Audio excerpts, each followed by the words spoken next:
Today on Inquirer, Press Secretary Trixie Cruz-Angeles quits her post. Jose Calida resigns as chairperson of the Commission on Audit. Radio commentator Percy Lapid shot dead in an ambush in Las Piñas City. PNP says investigation underway. Some of the 433 winners of the 236 million Lotto jackpot begin claiming their prizes.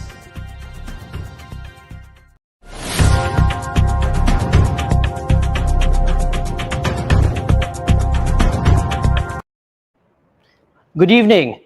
For our top story, Press Secretary Trixie Cruz-Angeles and Commission on Audit Chairperson Jose Calida have resigned from their posts. To tell us more, INQUIRER.net's Malacanang reporter Daphne Galvez is reporting live. Daphne? Yes, Neil. Malacanang on Tuesday confirmed that Press Secretary Trixie Cruz-Angeles and Chairman of Commission on Audit Jose Calida have quit their respective posts. Angeles said she resigned as Press Secretary just this morning, citing health reasons that need to be addressed. She said her resignation will be effective at the end of business hours today. Meanwhile, it was Executive Secretary Lucas Bersamin who revealed that Calida have stepped down as COA chairman.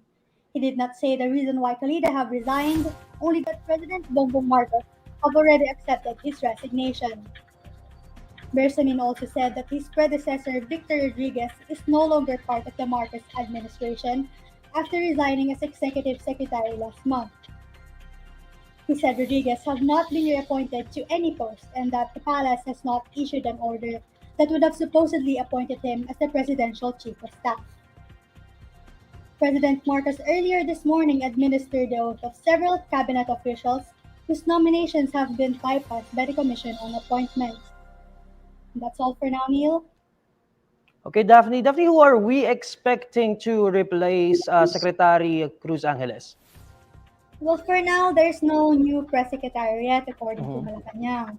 The palace is still currently in the process of helping the office of the press secretary in addressing Angeles' resignation. Well, with no one yet at the helm of the office of the press secretary, how will the operations of the office go? Because I'm asking this, as you know, one of the mandates of the OPS is to coordinate with the media. So how will who will conduct the press briefings? Well, there's no new press secretary yet.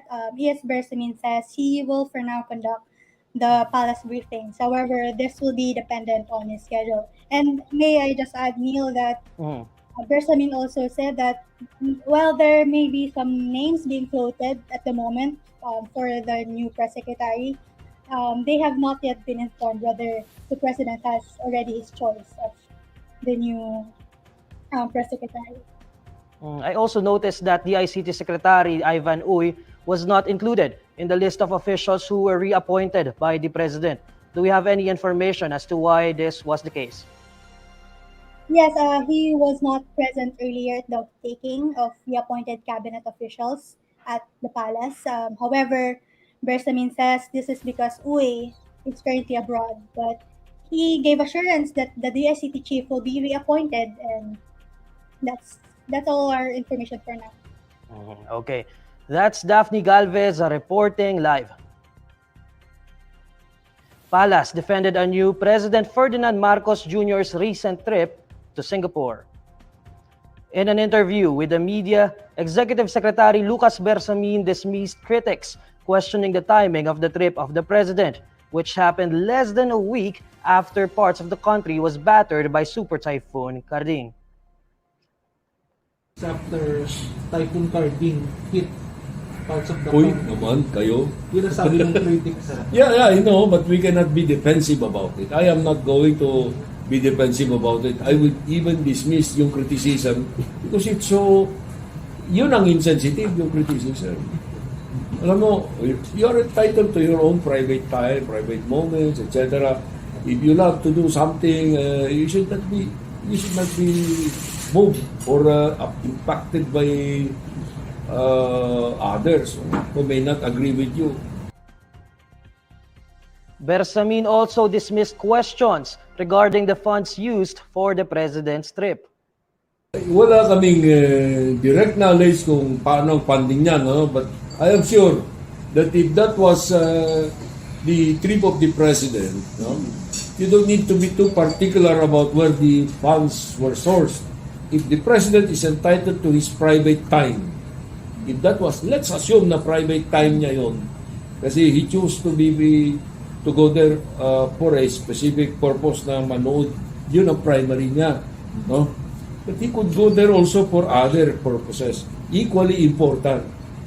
You may not call that a state visit, but nonetheless, it is not any less covered by that law, which accords great importance and value to the welfare of the first family. No? Veteran broadcaster Percy Mabasa, popularly known as Percy Lapid, was gunned down in Las Piñas City last night. His grieving family is demanding that the killers be brought to justice. To tell us more, Jean Mangaluz is reporting live. Jean? Thank you, Neil. Veteran broadcaster Percival Mabasa, more popularly known as Percy Lapid, was killed by unknown assailants in Las Piñas City on Monday night. According to eyewitness accounts, one of the suspects bumped into Lapid's car, forcing him to stop when a second suspect arrived on a motorcycle and shot the broadcaster. The Philippine National Police has vowed to bring justice for Lapid, as a special investigation task force has been formed to probe his death. Lapid's family expressed their anger and grief, condemning the killing and demanding that the assailants be brought to justice. Lapid's killing also drew widespread condemnation from different groups and politicians. From the National Union of Journalists of the Philippines, President Ferdinand Marcos Jr. himself. Marcos has expressed his concern over Lapid's killing and has instructed Senior Deputy Executive Secretary Hubert Guevara to look into the investigation.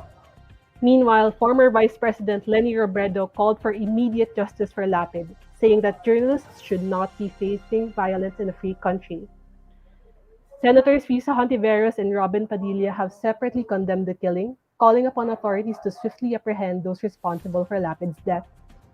The NUJP said that the killing demonstrated how journalism remains to be a dangerous profession in the Philippines.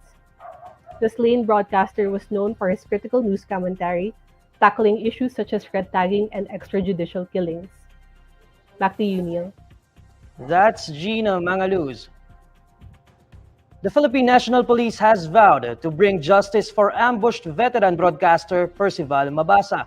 INQUIRER.net's Beatrice Pinlac will tell us more live. Bay? Neil, after Percy Lapid was gunned down near his home in Las Piñas City, the Philippine National Police vowed to bring justice for the ambushed veteran broadcaster. The PNP said in a statement that a probe is in motion to identify his assailants as well as the reason behind his killing. Lapid was a staunch critic of the Duterte and Marcos administration. That is a notable thing to see in this case.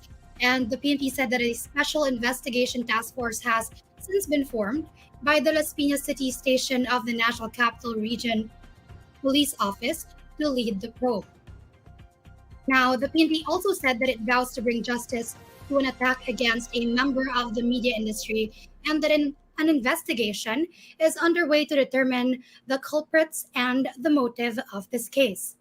The PNP pointed out that while Lapid's work as a radio commentator involves discussion of critical issues, they cannot fully conclude as of this time that the motive is work-related, but they are exploring all possible angles. In a separate statement, NCRPO Chief Brigadier General John Alistomo said he gave the Las Piñas City Police Chief and the investigators 24 hours to shed light on the matter and solve the case. He noted that the NCRPO acknowledges the indispensable part of our media friends in fair, truthful, and timely dissemination of information to multitudes of audiences. Back to you, Neil. Bay, that 24 deadline is very interesting. So with this deadline, what can we expect from the authorities regarding this case? Neil, they have yet to actually clarify what can be expected after this 24-hour deadline, but NCRPO said that it will update the public in any smallest detail as to the development of the investigation. Okay, thanks, Bea. That's Beatrice Pinlac reporting live. Some of the 433 winners in the Grand Lotto 655 draw are now claiming their share of the 236 million peso jackpot prize. Around 50 of those winners were seen lining up at the headquarters of the Philippine Charity Sweepstakes Office in Mandaluyong City on Monday. The PCSO posted on its Facebook page photos of them at a waiting area, although some of those photos were blurred. Some of the winners obliged the agency and posed individually as they held their lucky tickets close to the camera. Their collective stroke of luck has generated controversy since it is rare to have that many winners in the state lottery. Furthermore, they won through a combination of numbers that happen to be all divisible by a single digit. In this case, 9. Blackpink's agency YG Entertainment has vowed to take legal action against the person responsible for spreading personal photos of the girl group's member, Jennie.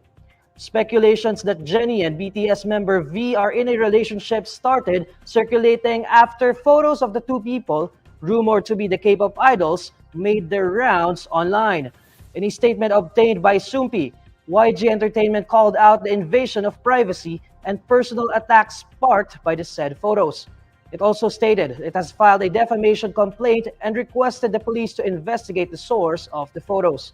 The agency explained that it opted to refrain from commenting on the issue in order to minimize further damage, but eventually felt the need to take action.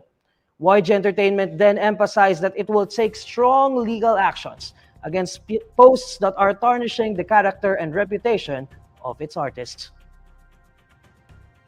And these are the stories you need to know today. I'm Neil Mercado. Follow INQUIRER.net on Facebook, Twitter, TikTok, Instagram, and Reddit. For more stories, visit INQUIRER.net. Good evening.